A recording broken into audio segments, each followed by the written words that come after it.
ነቢያት ወሐዋርያት ጻድቃን ወሰማዕት ደናግል ወመነኮሳት አይሩግ ወሕፃናት ገዳማውያን ወሊቃውንት ሰአሉ ለነ ኩልክሙ ቅድመ መንበሩ ለጸባኦት።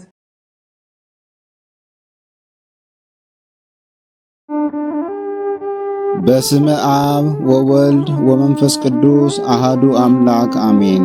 መጋቢት 28 ቀን የሚከበሩ የቅዱሳን በዓላት። ቅዱስ ቆስጠንጢኖስ።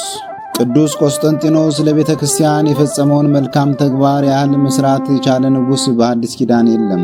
ጻድቁ ንጉሥ ከቅድስት እናቱ እሌኒና ከአረማዊ አባቱ ቁንስጣ በብራንጥያ ተወለደ።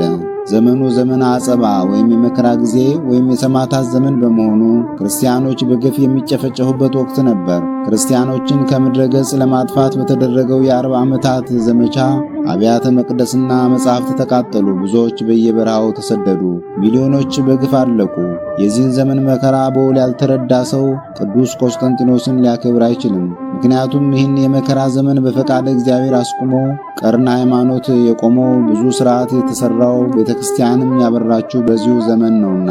ቅዱሱ ንጉሥ ለሁሉም ነቢያት፣ ሐዋርያትና ሰማዕታት አብያተ ክርስቲያናትን ራሱ በመሠረታት በቁስጥንጥንያ አንጿል። በዘመኑ ቤተ ክርስቲያንም በሰላም ኖራለች። በኃይለ መስቀሉ ጠላት ጠፍቶለት ኑሮ በዚች ቀን አርፏል። ቆስጠንጢኖስ ማለት ሐመልማል ማለት ነው። ዳግመኛ በዚህ ቀን የዓለማት ፈጣሪ ጌታችን ኢየሱስ ክርስቶስ ስለኛ በሆነው ሞቱ በመቃብር ውስጥ አድሯል። ጌትነት ያለው አምላካችን በይቅርታው ይጎብኘን፣ መልካም መሪንም ይስጠን። መጋቢት 28 ቀን የሚከበሩ ዓመታዊ ቅዱሳን በዓላት። ታላቁ ቅዱስ ቆስጠንጢኖስ ጻድቅ ንጉሥ፣ ቅድስት እሌኒ ንግሥት። በዚህ ዕለት የሚከበሩ ወርኃዊ ቅዱሳን በዓላት። አማኑኤል ቸር አምላካችን፣ ቅዱሳን አበው አብርሃም ይስሐቅና ያዕቆብ፣ ቅዱስ እንድራኒቆስና ሚስቱ ቅድስት አትናስያ፣ ቅድስት ዓመተ ክርስቶስ፣ ቅዱስ ቴዎድሮስ ሮማዊ ሰማዕት፣ ቅዱስ አባዲር ወኢራኢ እህቱ፣ ቅድስት ሶስና።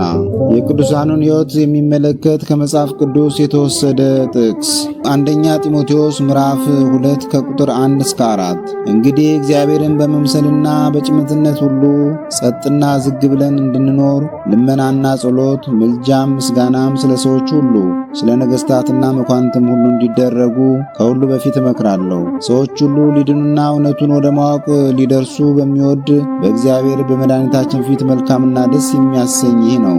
ወስብሐት ለእግዚአብሔር ልዑል ወለወላዲቱ ድንግል ወለመስቀሉ ክቡር ዕፀ ሳህል አሜን። ዘአቅረብኩ አላፍ ቅዱሳንን አዘክሬ ምስጋናን አቀረብሁልህ። እኒህ ቅዱሳን ዘወትር አንተን ያገለገሉ ናቸው። በድህነቴ የማነብልህ መጽሐፍ ምስጋና ተቀበል። አንተ ብዙ ባለጠጎች ካገቡት ይልቅ የድሃዋን መበለት ስጦታን ተቀብላለና። ቅዱሳን የሆናችሁ ነቢያት፣ ለማስተማር የተመረጣችሁ ሐዋርያት፣ ሰማዕታት፣ ጻድቃን፣ ትጉሃን የሆናችሁ መላእክት፣ እናንተም ደናግል ቸር የሆናችሁ መነኮሳት ይህችን ጉባኤ አንድነታችን መባረክን ባርኩ። ስትባርኩም ከሕፃናቱ ጀምራችሁ እስከ ሽማግሌው ድረስ ይሁን። በብራና በወረቀት የጻፈውን ሊያስደርስ በገንዘብ ዋጅቶ ያጻፈውን አምኖ ያነበበውን ወደ ሌላ ልሳንም የተረጎመውንም በዝነ ልቦና አምኖ የሰማውን ከጠብ ከክርክር ከመከራ ከችግር በምትሰውር በእናቱ በማርያም ጸሎት ኢየሱስ ክርስቶስ ሁላችን አንድ ላይ ይማረን፣ ቅዱስ መንፈሱንም ይላክልን ከዛሬ ጀምሮ ለዘላለሙ ዳግመኛም እስኪመጣ ድረስ አሜን።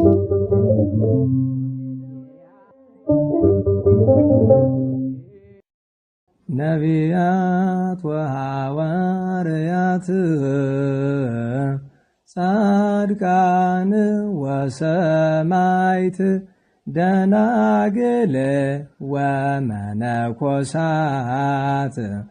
አይሩግ ወሕፃናት ገዳማውያን ወሊቃውንት ሰአሉ ለነ ኩልክሙ ቅድመ መንበሩ ለጸባኦት።